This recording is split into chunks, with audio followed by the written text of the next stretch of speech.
मैं अक्सर ये कहता हूँ कि नालंदा विश्वविद्यालय में जो पांडुलिपियाँ और ज्ञान की किताबें नष्ट हो गईं, उससे केवल हिंदू या बौद्धों का नुकसान नहीं हुआ, पूरे विश्व का नुकसान हुआ। एक घटना आपको बताते हैं। रांगे राघव का नाम सुना होगा। बहुत बड़े लेखक थे और बहुत बड़े आर्कियोलॉजिस्ट भी थे, खोजकर्ता भी थे। उन्होंने यक्ष की मूर्ति की खोज की थी।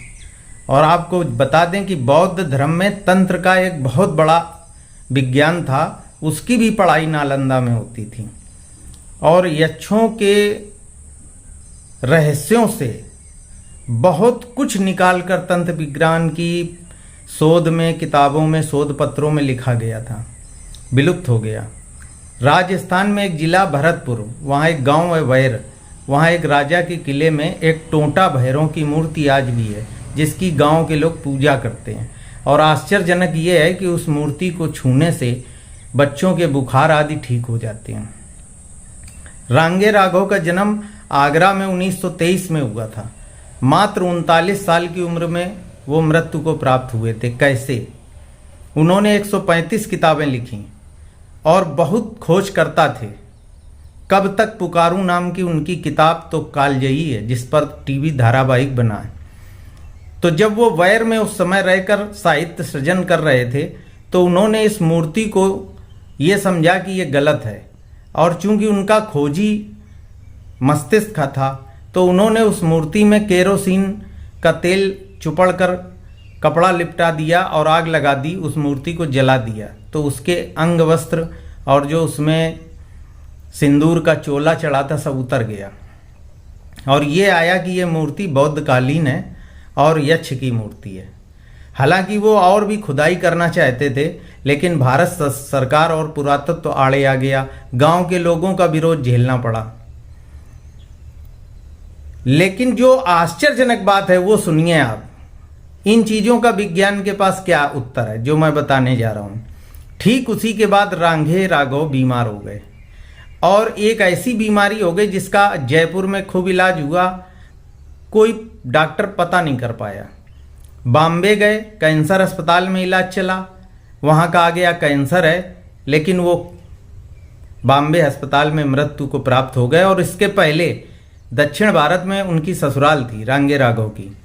दक्षिण भारत से उनके साले जो तंत्र मंत्र करते थे, के.एस. अयंगर, बहुत बड़े तांत्रिक थे, वो भी आए और उन्होंने पहले ही क्षण देखते बता दिया कि कोई तंत्र प्रयोग है, ये बीमारी नहीं है। उन्होंने बहुत तंत्र किया, बहुत काट की, लेकिन वो यक्ष का काटा दूर नहीं कर पाए और यक्ष के कारण ही वो बीमारी लगी। और सबसे आश्चर्यजनक बात सुनिए कि जब मृत्यु के बाद पोस्टमार्टम हुआ, तो जो ये कहा गया था कि ब्लड कैंसर है, पोस्टमार्टम में कहीं कैंसर नहीं आया। उनकी मृत्यु आज भी रहस्यमय है। सन 60 में उन्होंने उस मूर्ति को खोजा था और केरोसिन डालकर जलाया था और तुरंत फिर बीमार हो गए। सन 62 में इलाज के दौरान वो मृत्यु को प्राप्त हो गए। मात्र 2 साल में खेल पलट गया और वो केवल 39 साल के थे। एक महान लेखक, महान खोजकर्ता धरती से चला गया। मैं अक्सर कहता हूँ कि तंत्र विज्ञान, पराविज्ञान, बौद्ध साहित्य और पुराणों पर, उपनिषदों पर शोध करने की आवश्यकता है।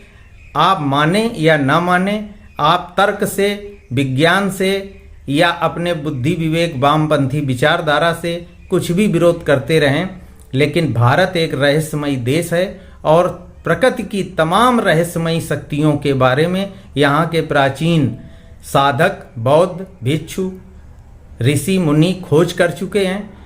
दुर्भाग्य ये है कि बहुत सारा विज्ञान नालंदा में जल जाने के बाद जो बचा खुचा है, हम लोग उसी पर शोध करके आगे बढ़ा रहे हैं और नई नई चीज़ें उद्घाटित हो रही हैं।